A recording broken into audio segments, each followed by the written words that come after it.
Yes, sir. Okay, great. Okay, so I will start from where I left last day.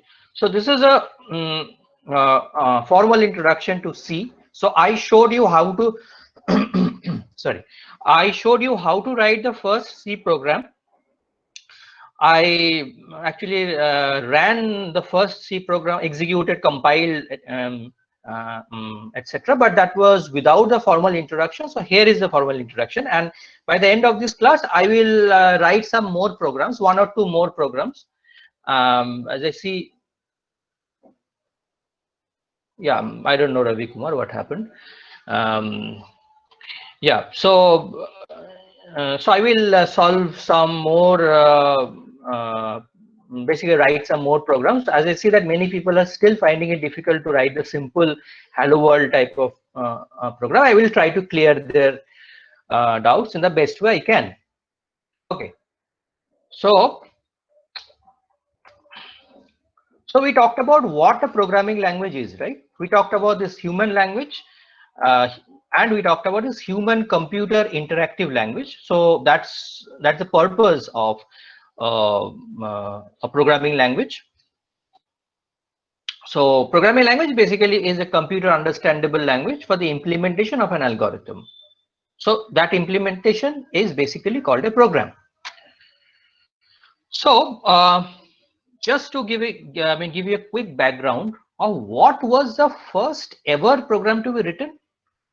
So I just, I mean, looked up, I mean, Google, and I found that the first program that was written was on computation of Bernoulli numbers, and it was written in Charles Babbage's analytical engine.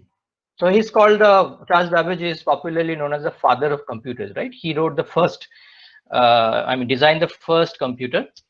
That's called the analytical engine. And Lady Ada Lovelace, during 1842 to 1849, somewhere in this, I mean, during this period, she wrote this program to compute Bernoulli's numbers. So that was a long time back.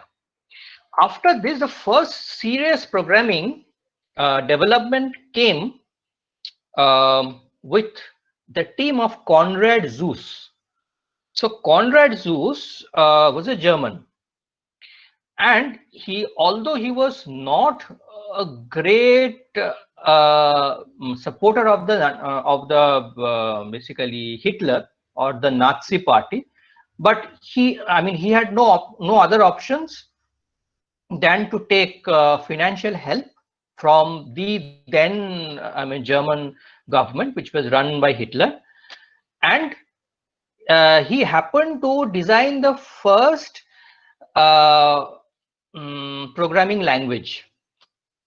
And he is also, I mean, credited to be the father of modern, basically modern compiler, or the modern, I mean, program, I mean, computer, which is capable of basically running a program. So I mean, he's, I mean, to be very short, he is credited to be the designer of first programmable computer. And he, I mean, designed some such computers, some such versions. And he is known to write the first high level programming language. Not he, but his team is a part of a team. But he was mostly the main contributor, and he continued his research after that. So the name of the programming language was something like Plankalkul. So it's a German name, so I don't pronounce German too well. So this was between 1942 to 1945. So as you can understand, so this was, I mean, basically during the Second World War, and the project had to take a back seat, and I think he moved to the US, or he tried to collaborate with the US later on, and he did some work with IBM after that. So this was a very significant effort, a seminal effort in the development of programming languages, but not much was known about this programming language after that. I mean, due to obvious reasons. So later on, when the world was a more peaceful place to stay in, the first real I mean, general purpose high level programming language was designed by the team of John Backus in 1954 at IBM, International Business Machines. So Fortran became the first widely used high level, I mean, general purpose programming language. And if I'm not wrong, it is still used now, but not to a great extent. So I did Fortran programming when I was doing my bachelor's in 2005-6. I mean, during that period. And one more thing, Konrad Zuse also had some contribution in development of a programming language called Algol. So that also became popular later on. And in 1950, another programming language called basically Lisp was developed. I don't have any idea about it.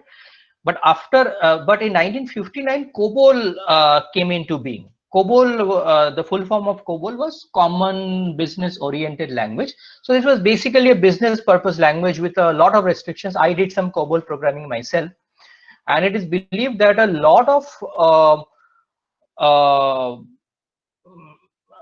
business purpose programming in the US are still written in COBOL, and a large set of dedicated programmers are trying to convert them to some other language, say something like Python or something like that.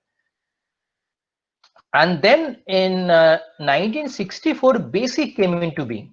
BASIC stands for Beginner's All-Purpose Symbolic Instruction Code. I believe some of you already know BASIC. So BASIC is a very popular language to be taught at basically school level. So I also did BASIC when I was in my school. Yes, QBasic. So BASIC has several versions. Like there is QBasic, there is basically GW Basic. So all these things were there. So so I did not have, yeah, GW Basic is also there. So that actually got quite popular after that because it was quite easy to use. It was, I mean, a general purpose programming language. So in my board, in my school, from say I think class 7 or 8, yes, 7 or 8. I mean, BASIC is being taught in the ICC and CBSE boards. So I think in the HS boards, I mean, they also do nowadays. So that was about BASIC. So that was about a small background. So C came to be developed by the team led by Dennis Ritchie at the Bell Labs between 1972 and 1973. Long time back, right? This, I mean, it was about 12 years before I was born. So so it was the successor of the B language. So B language was also developed, I mean, just before C came into being. So so the full form of B was BCPL, Basic Combined Programming Language, and it paved the way for the development of C. So C was developed along with the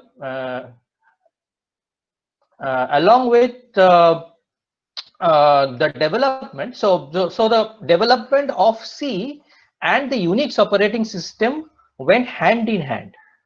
So it is believed that some part of, in fact, the whole, if I'm not wrong, the whole of the first Unix program, first Unix operating system or Unix-like operating system, like Unix, Linux. I mean, there were many other versions, right? They were written in a C-like language. So C was not written in C, right? So C was written in a language which is very similar to C, but which is possibly more complicated than C. So that was, yeah. So basically, this I mean GNU based platforms like this GCC plus something like that, and all the GNU based IDs which are also used, like say this I mean Dev C++ is also a GNU based this thing. They have a core I mean Unix based system at the background. So if you have done, if someone has the experience of doing or basically executing a C program in something else, for example, say Turbo C or something like that, you will find some difference, because Turbo C is much more lenient. Anyway, let's not go there. So about the features, so what should be the good features of a high level programming language? So that was basically the moot question that came to everyone's mind. So if you write something very low level, so what do I mean by low level programming language? So suppose you, sorry, hello, someone is saying something. Yeah, I mean I'm audible, right? Yes, sir. Okay, great. Okay. Anyway, yeah. Okay, great. So in a low level programming language, so I think you have not done that. So if you want to write a program using, say, I mean bit, I mean basically a bit level operation. Oh, many of you are from physics, right? Yeah. So in order to add two numbers, simple numbers, if you have to implement, say, a half adder or a full adder, that is not expected, right? Because you want a computer to do something more advanced. And if you do a slightly higher level language, like assembler level language, then also you have to write a lot of code to get a very simple thing done. So a high level language should be should give you some level of abstraction, some functionalities, and the knowledge of the functionalities, like printf. So I really don't know, I mean, how to interact with the so I don't really need to know. If I want, I can, but I don't really need to know how to interact with the input output system, or how to change, or how to manipulate the hardware system to get my name printed. I just need to call the functionality like printf in the correct way. So that was the purpose of designing a high level programming language. It will give you some functionalities. So for the people who are not interested in the lower level details, they can still get the task done. For example, nowadays you use Python. So in Python, mm, I can tell you from my personal experience that uh, when I was working, I mean somewhere else, I could write a small search engine using Python within 3-4 days. And I am not an expert Python programmer. You can do this in Python. So many things are there already implemented. You just need to call the right functionality, use the right functionality. So it solves a lot of problems. But on the hindsight, the other way of looking at it is, you'll find many people who can use say any functionality of Python. I take the example of say list or a dictionary, I mean data structures, which are implemented in Python, and many it's possible that many of you are well conversant with it, you know how to use it. But if I ask you, can you tell me what is going on inside? Can you write a data structure, right? I mean, like that from the scratch? Possibly no. One answer to that, one basically blatant answer to that, can you, why do I basically care about it? So I mean, I am getting the job done, right? But that's not the point. That's not why you are learning a programming language like C. The purpose of this is to give you a lower level understanding or some notion of unraveling the black box. you should know about the algorithms, what exactly is going on inside, and you should be able to do some of it from scratch. That's for the purpose of learning. So it is believed that C programming language gives you a right mix, right balance of a low-level programming language, like you can write very basic functionalities, and it also gives you a good interface. I mean, there are many inbuilt functions which can help you to solve many things. And it is believed that it is faster than many of its predecessors, like BASIC. I have not checked this, but it is, so the purpose was like this. Faster means you will take less time to compile, less time to link, less time to execute, all these things. And it is believed to be a structured programming language. So that will let you know about how to form a module, how to write a block, how to write a function. And it is believed to be a very good immediate ancestor of object-oriented programming. Like Python is an object-oriented programming, C++, Java, these are object-oriented programming, where you can write something like classes to be present the concept of class to you in a simple way. Will be something like you write a module which has the data and the functionalities, and you need to use that module. You can access the data through the functionalities like this.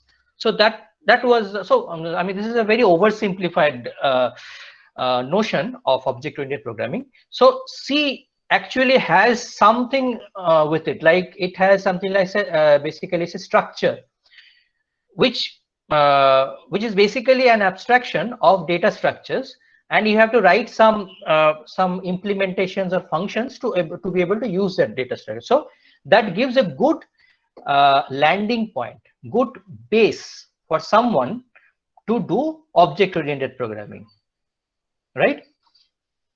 And another advantage of C programming language is it is basically free form. Like if you know Python, you will know that it is, so all the so this, I mean, this indentation is very important, right? Without indentation you cannot write a Python program. And there are some programming languages, I'm not sure whether it is COBOL or Fortran, but there is a requirement that you have to start writing a particular, I think it is COBOL, from a particular line number. So there has to be a line number for a comment, basically a line number for the instructions like this. So C is very much free form. It doesn't have any restriction of that kind. So that is the reason why you don't get too many errors while writing a C program if you have followed the instructions in a correct way. So it is quite easy to learn also. I mean, that is my experience. I mean, that can be wrong. I mean, that can be subjective. So I see that some of you are facing difficulties in executing the simplest of C programs, which I demonstrated in the last class. So I will go through that again with some details, right? So as I mentioned in the last class, this program has two different sections. A C program can have many sections. So here it has two sections. First one is this one, which has this means hash include stdio.h, and the other one is the main part. Okay, in hash include stdio.h, what I did, I used an existing library. What is a library? Library contains some functions. What kind of functions? It's a printf, pre-written. And you have to tell the compiler that I want to use this particular library, which is a header file. stdio.h, that is standard input output.h. It contains some functions like say printf. And whenever you include stdio.h by this particular line, say hash include is the syntax, and within this types of brackets you write the name of the header file. Then the compiler will allow you to allow you an access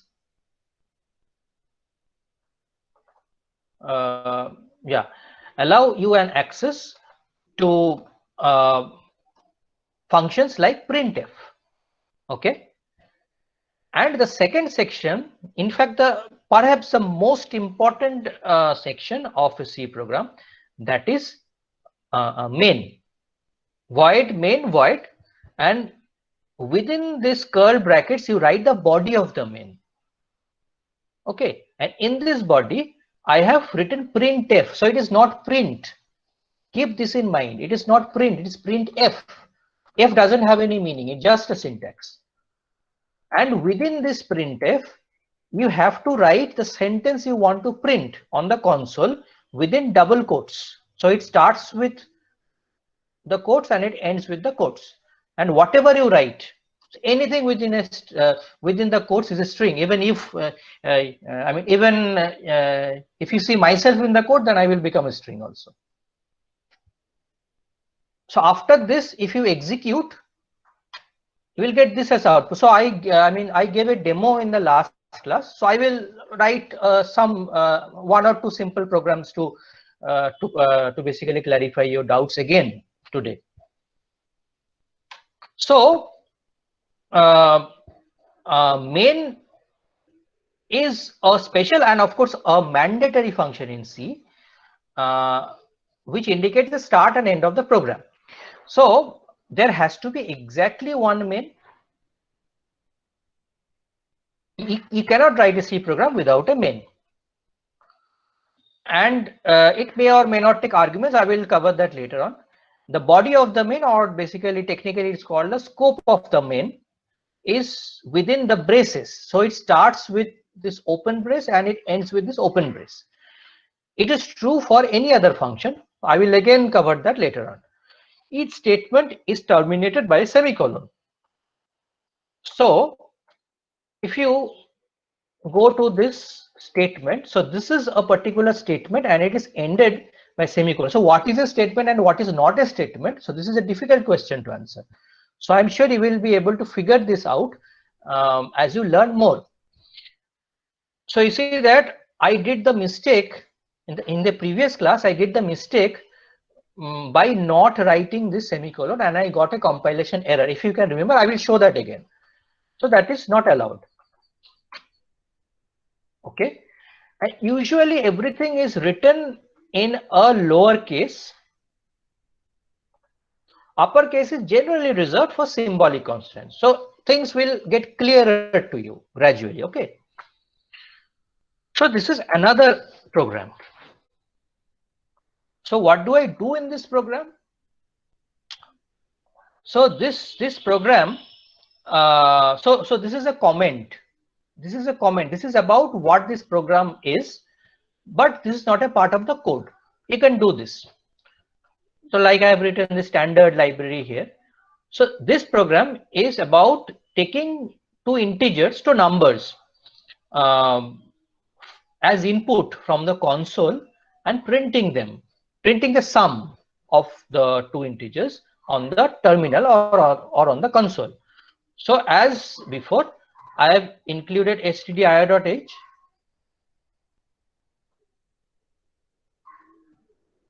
stdio.h, I have written this main function, and I have done variable declaration.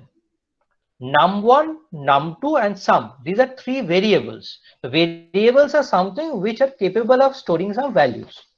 For now, you just keep this definition in mind. So here I declare this particular these three variables. So I'm telling the compiler that these are my three variables. Okay. It is not necessary to initialize sum to 0, but I've kept this an example. So this is about the initialization. So one is declaration. So I'm telling the compiler that these are my three integer type variables which can take only integer values. So fractions are not. So 1, 2, 3, 4, 5. So you cannot store 1.5 in this. And in addition, sum equal to 0 means Apart from variable declaration, I am initializing its value to 0. So this is an assignment. So there is nothing. So as I mentioned in the first class, it is not the equality, it is the assignment. So value 0 will be assigned to sum. So first I print using printf this particular string. Give two integers below on the screen. So I precede it and succeed it by \n, which means that a new line will be printed before that string. The string is this one. I mean, give two integers below, and of course after the string on the screen. Okay.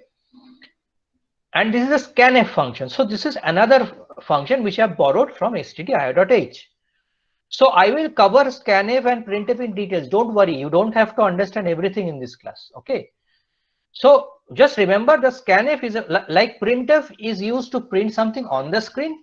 Scanf is used to read something from the screen.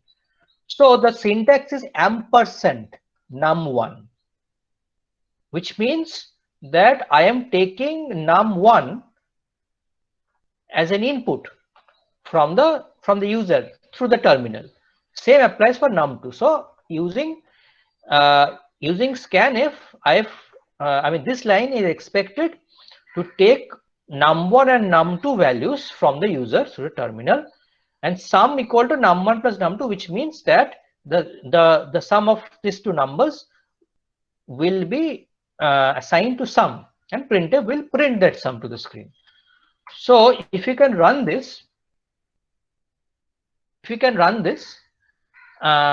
you see that this will come first, and he will give these two numbers as input, and this sum will be printed. I will give a demo of this, but just remember that if you run this particular code, you will get this output.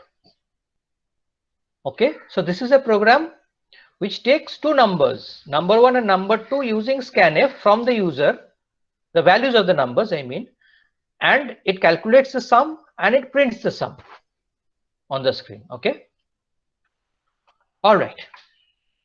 So coming to the structure of a C program. So C program consists of the following sections: documentation, linking, definition, global declaration, main, and user defined function. So what are they? Before coming to that, as I told that you can write a main program. You cannot write a C program without main. So main is mandatory. But if you write a main program without doing anything inside it, that is a valid C program. But as I've been telling from the first class, that we write a program for a purpose, right? So we want the computer,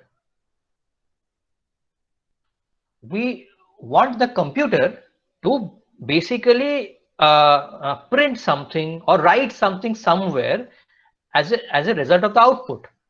So in order to do that, you have to do linking. So what is linking? I will come to that in the next slide. So to write a meaningful C program, you have to use main and you have to do linking. If you don't care about the other sections, still you can write a C program. So this is an example of a C program. Okay. So first section is documentation. So documentation is basically the comments which you write in the program. So if you want to write multi-line comments, you have to put the comments within /* and */. So this program to calculate the volume of a sphere, code written by Kripa, this is a comment and this is not a part of the code, and this will be ignored by the compiler. You can also write single line comments by forward slashes. So anything written after these forward slashes will also be ignored by the compiler as comments. But this is a single line. So if you write something in the next line, it will not come under the forward slashes. So this is about documentation.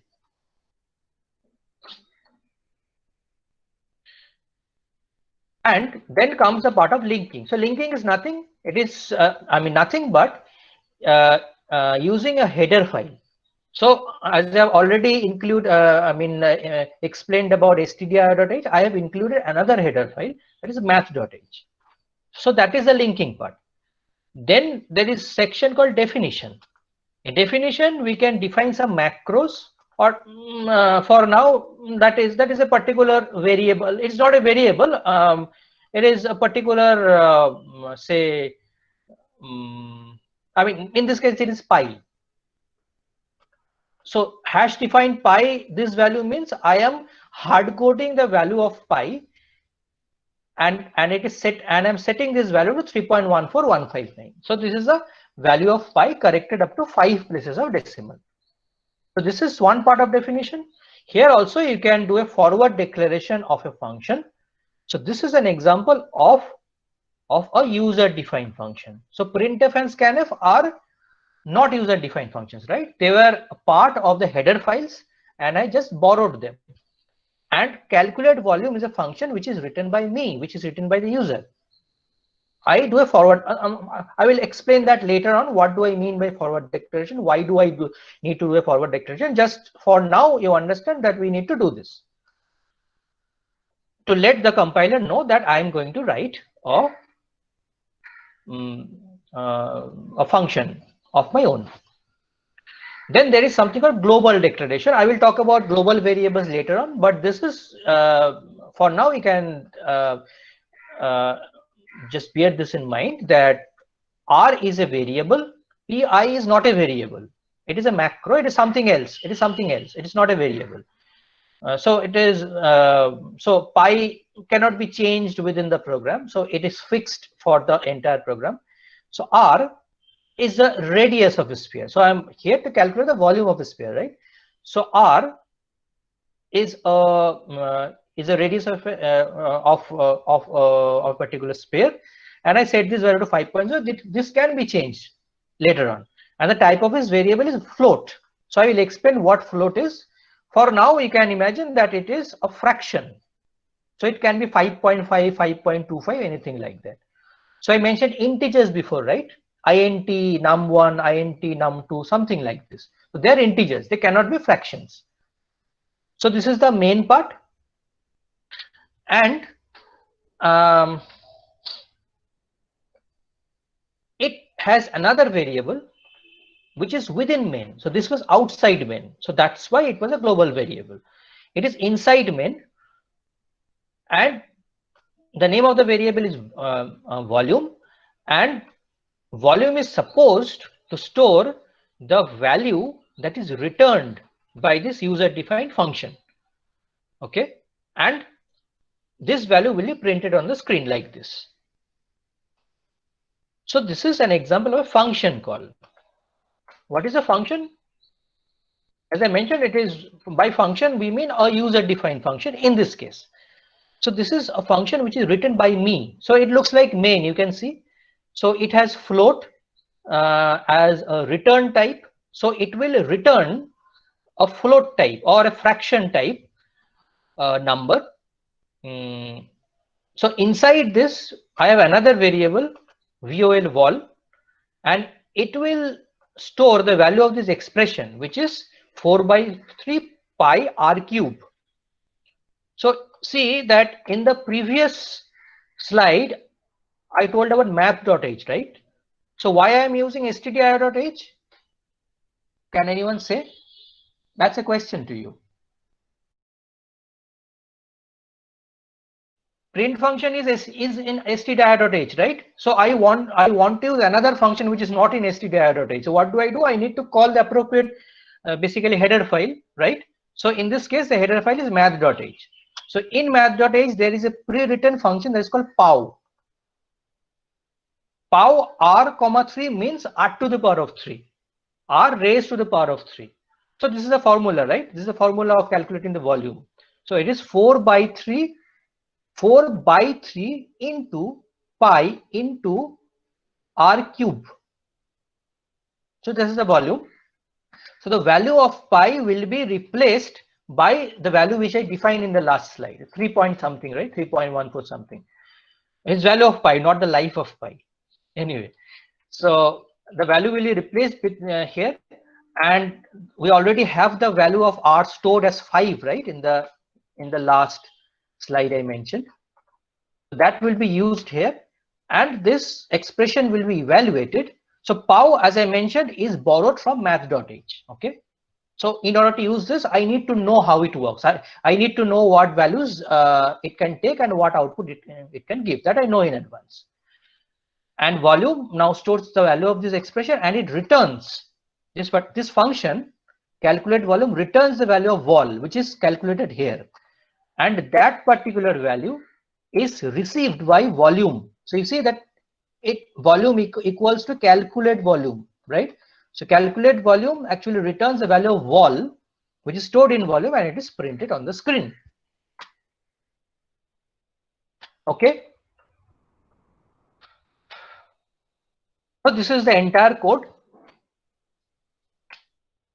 and if you run this, you will get this particular value as output printed on the screen. Okay, I have 5 more minutes. Let me run some 1 or 2 more programs. Okay, that will be good for you. Okay, maybe in 5 more minutes. It's not good to push too many things right now. After this theory, I think it will be a good time to look at some implementation, right? Otherwise it will get boring. So we have come to dev C++. Okay, so you see that in the previous days program someone had some issues, right? Yeah, so let me write a program from scratch, and you pay attention, right? Please pay attention to this.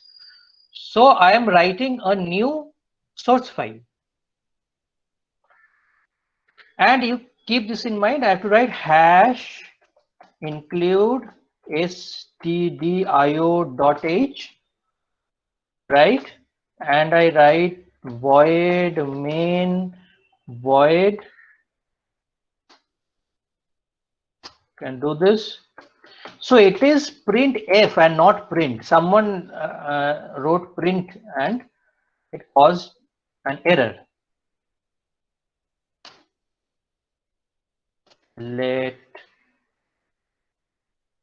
Okay. Hello C. Okay. And don't forget to put semicolon, the mistake which I did. Yeah, this is one problem which a lot of people are facing with the dev C++. You see that by default it saves in CPP format. That is a C++ format.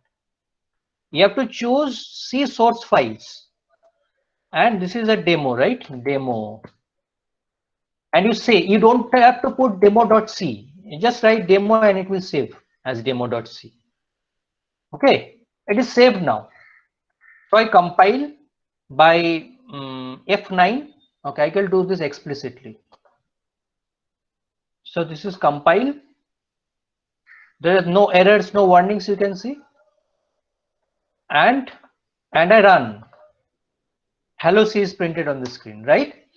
This is very simple. Okay, let me do something a little bit more complicated. Let me try to write the program which will print the sum of 2 numbers. Okay, do I have time for this? Okay, let me quickly do that.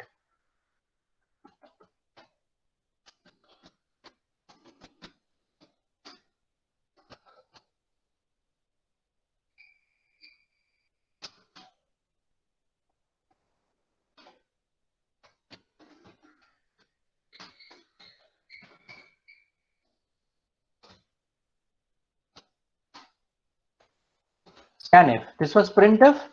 This is scanf. I will explain this in details. What do I mean by this? So for now, just pay attention.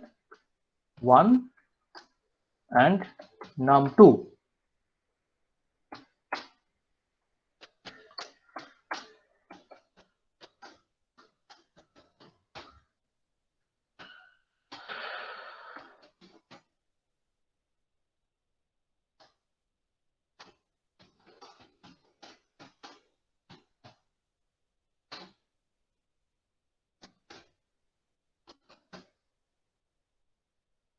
Hope I've got it right. Let's compile. Yes. So if I run this, so running compilation is F9 and running and executing is F10. So you see, it will ask, it will print give two numbers, this string, right?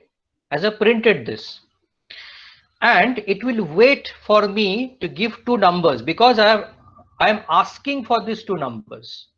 This is num1 and this is num2, and in scanf, since I have put these things, so percentage d means that the compiler is asking for two integer type of numbers, and where should they be stored? In num1 and num2 respectively, and you have to put ampersand before. That's the syntax. There is no reason for it. So I will give, say, number 1 here and number 2 here. After I put two numbers, you see that after I gave the first number, it is still waiting because it is expecting for the next number. So after I gave two numbers, basically the scanf ended and the control goes to the next line, that is sum equal to num1 plus num2 and sum, that is 2, right? That is printed on the screen. So sorry, 1 plus 2 is 3. That's all. Simple enough, right? You see that I have put semicolons after every statements, right? So that's the way to do it. So it's 12:57 already. Okay, so let me run another program for you. So this is the same program. Calculate the volume of sphere of code written by Kripal. Same program. If you write this and if you run this,